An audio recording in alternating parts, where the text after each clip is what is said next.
अपन पहचान चैनल की तरफ से आप सभी को नमस्कार।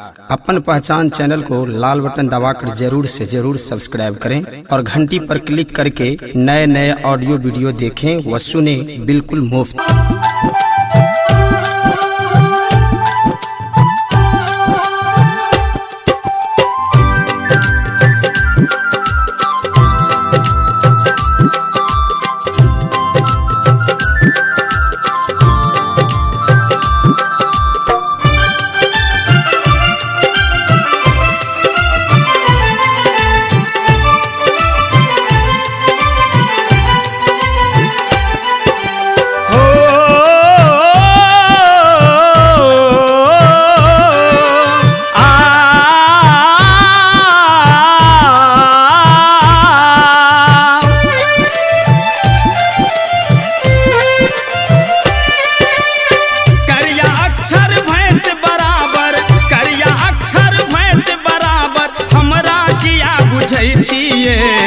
हम बजै छी मैथिली अहाँ इंग्लिश किया बजै छिए।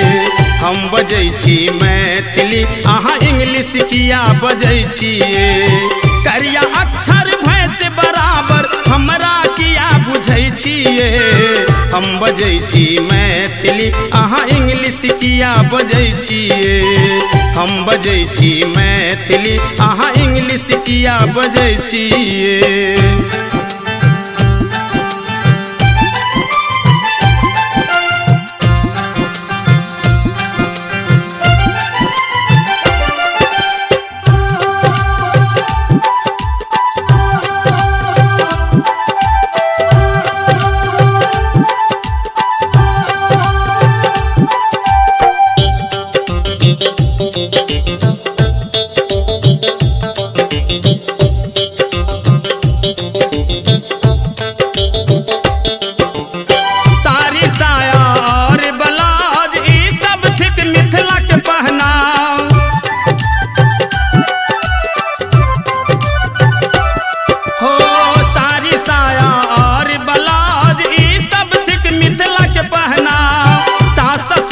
पति के सेवा ईथिक मिथिला के स्वभाव। मिथिला के संस्कृति छोड़ कर मिथिला के संस्कृति छोड़ कर जींस किया पहिरै छिए। हम बजै छी मैथिली अहाँ इंग्लिश किया बजै छिए। हम बजै छी मैथिली अहाँ इंग्लिश किया बजै छिए। करिया अक्षर भैंस बराबर हमरा किया बुझै छिए। हम बजै छी मैथिली अहाँ इंग्लिश किया बजै छिए। हम बजै छी मैथिली अहाँ इंग्लिश किया बजै छिए।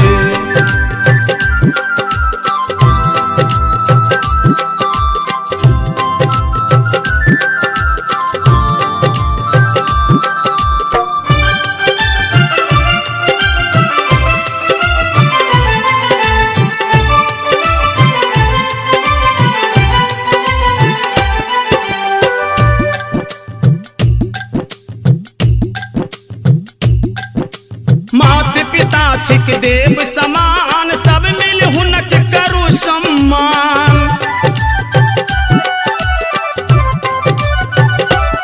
हो माता पिता थिक देव समान सब मिल हुनक करू सम्मान।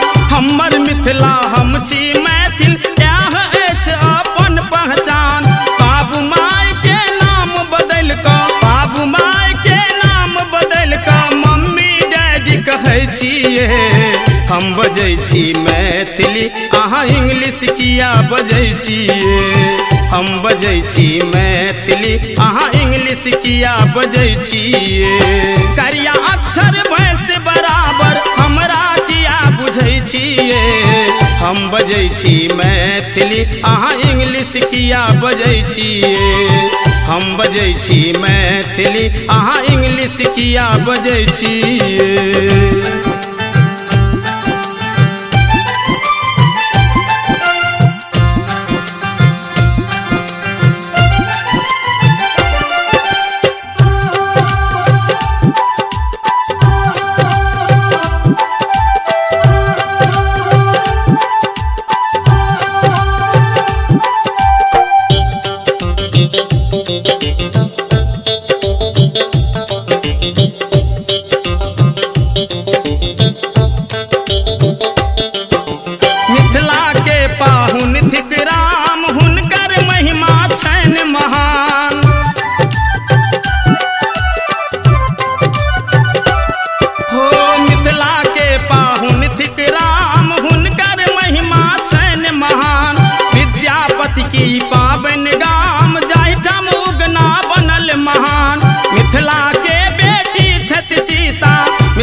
हम बजै छी मैथिली अहाँ इंग्लिश किया बजै छियै हम बजै छी मैथिली अहाँ इंग्लिश किया बजै छियै करिया अक्षर भैंस बराबर हमरा किया बुझै छियै हम बजै छी मैथिली अहाँ इंग्लिश किया बजै छियै हम बजै छी मैथिली अहाँ इंग्लिश किया बजै छियै।